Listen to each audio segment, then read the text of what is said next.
Hi, I'm Riley D Petro, and we're at the premiere of The Sun Never Sets. How are you? Good, how are you doing today? Good. I'm Riley. We're from the University of Texas at Austin with Sneak Peek. We're students. What year are you? I'm a freshman, Ooh. but we got a junior Just out of back high there. school. Okay, junior. Yes. How did the isolation of Alaska and the constant 24-hour daylight change your physical performance? I don't know how much it changed my physical performance. It definitely changed my mental performance because the sun truly doesn't set. And late at night, it gets really wild. You see like kids at playground at 11 at night. After bars, when everybody gets out, you see everything. Yeah. So culturally, it's really wild because half the year it's all light and half it's all dark. So it just feels, even though it's America, it feels so different. Yeah. Did that disrupt your like body clock? Yes. Yeah. You're 100%. Yeah, it absolutely threw it off. Everybody's got like blackout curtains, but they don't really work. As a film student, I'm curious about your process when you get a script like this film. What's the first thing you look for in a character before you start building this performance? So most of them are different. Mostly it's, can I relate to the character, and is it somebody I would want to spend at least a month making and then many months doing press about? But on this with Joe, the director, I've worked with him on and off for 15 years. So it was when he told me this story, and this is based off things that happened in his real life, and he wanted me to play somebody loosely based off him. When he told me the story, I found it really funny, and I found my way into it. So this was easy because of Joe. Oh, that's amazing. Yeah. And I heard that he does a lot of improvisation. Yeah, he improvises really hard. Yes. So he has a very detailed outline. Mm-hmm. So we follow that pretty strictly, but we're allowed to improvise the dialogue. That's cool. Okay. Yeah, it's cool. Thank you so much. And so what do you do in film? So what are you interested in? I'm most interested in DP, cinematography. All right. Yeah. See that guy right there? Yes. Very excited to talk to Ian, him. future DP. In this film, Wendy works on a construction site. So I was curious, what was the most surprising thing you learned about the trade while preparing for the role? Well, I just got a very quick tutorial on how to operate some heavy machinery from Brian, who plays my boss in the film, who is a real-life head of a construction company, and best teacher in town for operating the bulldozer. And so, yeah, it was obviously something that's very different from who I am in real life and my life experience, so I got to learn something new. And it was also, we made this movie in Alaska, and in Anchorage, it's not uncommon for like a young girl to work in construction. I met a girl at a coffee shop who was like, you worked with my guys, and we were like around the same age, and I was like, you're kind of like the character that I'm playing. It was very fun. So yeah, that was a totally new skill that I learned about kind of that morning. Joe was like, are you down? And I was like, totally. Speaking of Alaska, what was it like filming where the sun literally never sets? I know. I really liked it. It didn't bother me. I thought it was cool, and I was happy that it wasn't the reverse. When it's dark all the time, I think that would have been much harder for me to deal with. But I just thought it was interesting, and making this movie was a short experience, so it was like diving into a totally different world. Alaska's the most stunning place I've ever been to in my life, and you kind of really can't help but dive into nature, and so it was very fun, and I think everyone should try to go at least once. Thank you so much. We're really you. excited to see your film. Thank you so much. How was it going to Alaska with the literal sun that never sets? Yeah, it was really jarring. You kind of have it in your head that you know that that's what's going to happen, but the way that it affects your body and your mind is just a little bit off. And I was also like pregnant when I shot this, so it was already my sort of sleeping and reality was a little bit like shifty, so the whole thing was like a fever dream. What advice do you have for UT students who want to make films like this one? Man, I would say do it and keep it really human. I mean, something that I learned from Joe and his process is just that you can have the shape of a story and you can have the shape of like who these people are and sort of the situations they find themselves in, but embodying it is really found sort of in the moment and on the day and with like the way that they shot it. And so I think it's a little bit of like come in with a plan and be ready for flexibility, which is just, to me, the most fun way to work, and it was really inspiring. So that was definitely what I learned and what I, would want to share with someone. Thank you so much. I'm really excited to see this film. Thanks Riley. I hope Nice you liked meeting it. you. Nice meeting you too. The ensemble here seems so tight-knit. What were you looking for during the casting to ensure this perfect pairing? Yeah, definitely. I mean, Joe was obviously a huge part of the casting, and I think he was just, he's worked with Jake Johnson for a long time, so that was kind of an immediate pairing, and they knew they had a rapport and they knew how to work together. And then they met with Dakota, and they had a very long Zoom, and they called me right afterwards and said, we've hit it off with her, we think she's perfect. And then same thing with Corey, as soon as they talked to him, like we really didn't have a long casting process. They kind of met with both of them and were like, they're perfect, and I think they all just kind of got along and had a great dynamic. What was the most difficult logistical puzzle you had to solve while filming in such a remote, unpredictable environment? I mean, that's a great question. Obviously, there was a lot of logistics with filming in Alaska. I actually live in Alaska, and which was one of the reasons we went up there. And I thought, there's a great idea. Let's take a film to where no one films. So, I mean, just logistically, we had to bring in a lot of stuff. I mean, there are a few things in Alaska, but we brought a lot of crew in, we brought equipment in. Just kind of filming in a place that's not used to filming was really amazing and beautiful because everyone was so excited about it. But it was definitely... the challenge was just all the logistics because it's just a place that's not used to filming. So everything, it's like there's not caterers that are used to doing movie shoots. So when I called and I said, hey, you're going to have to deliver a meal maybe at 2 a.m, they're like, we do weddings and banquets, and so that was just everything from the top down was kind of new there, which was fun. So besides yourself, did they bring in a lot of locals to help give the cast? So I'm a local, so I wanted to hire as many as we could. So we brought in several local people sort of in locations and just in production. We flew in some some crew that we've worked with before, both Joe and I. But we tried to fill it in with local people. And we also cast locally. Like we brought in our main talent, Dakota, Corey, Carly, everybody but Debby.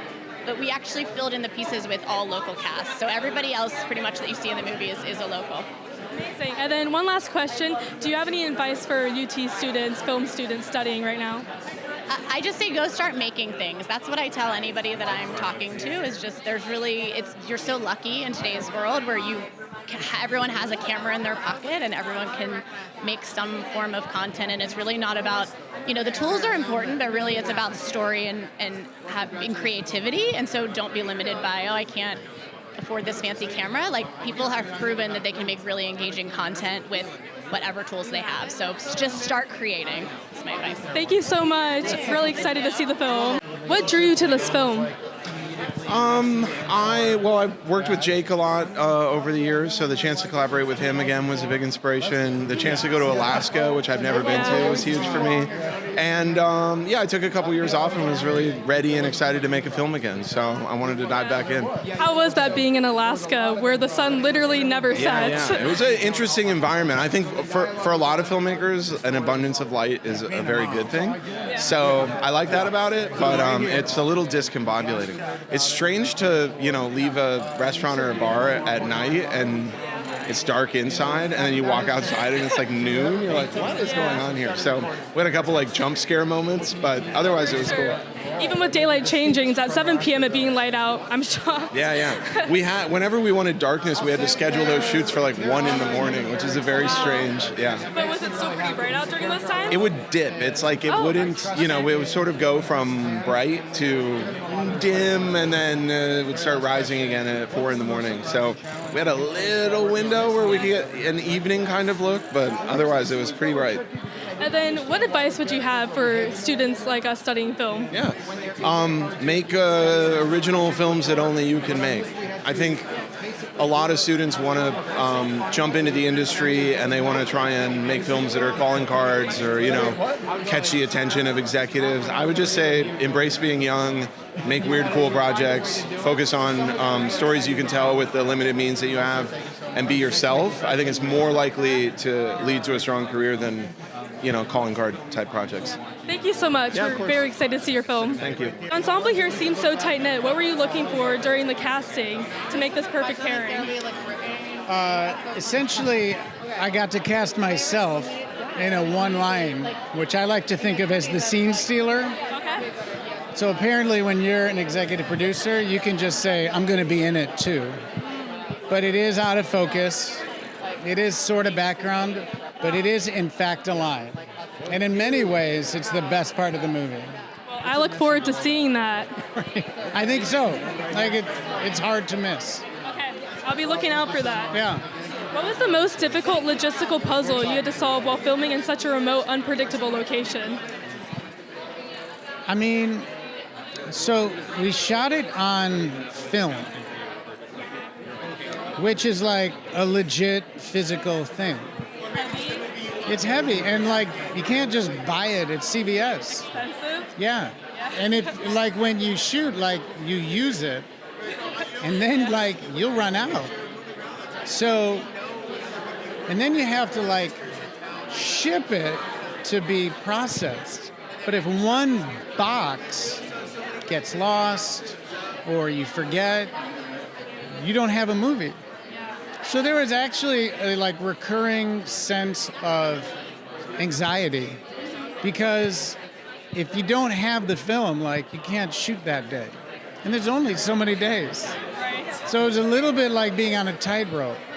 The director's super chill and super cool, so it made it seem like he wasn't at all stressed out. There's a lot of stress about the physical film. And you know, if your camera breaks, you can't just like go to this shop. B&H? Like... No, it's only a 35 millimeter camera, right? No. Right? Definitely can't find that. You can't. Yeah. And then it's like an 8-hour flight. Wow. Well, I'm glad the camera didn't break then. It didn't. Okay. It didn't. Well, thank goodness. Yeah. And then for my last question, what advice would you give UT film students right now? So I think they should like think about Joe Swanberg, who's like a big time guy, right? But we were having dinner and he's like, yeah, well, I just submitted when I started. And he made like 8 films in a year. And, you know, it's like what he knew and his friends, and he just shot, edited, and got it out. So now everybody can carry their whole production in their pocket, right? Exceptional. So from the not creative side, just looking at Joe, and then my secret is Jake's my brother. And so he connected with Joe early because he just likes that hustling attitude.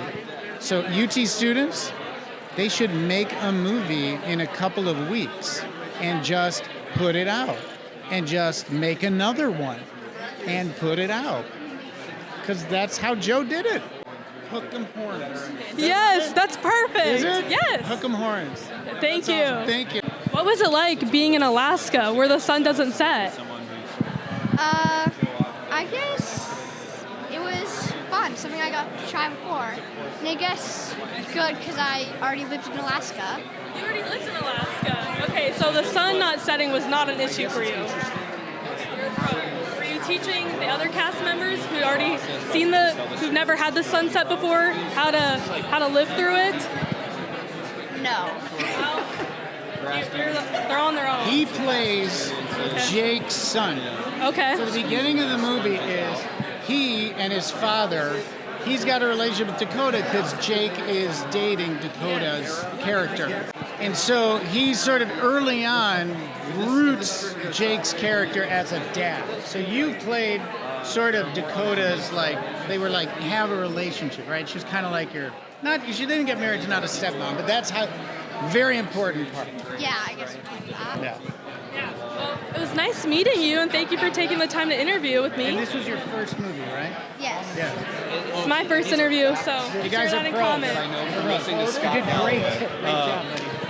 Awesome. Thanks for watching. Like and subscribe.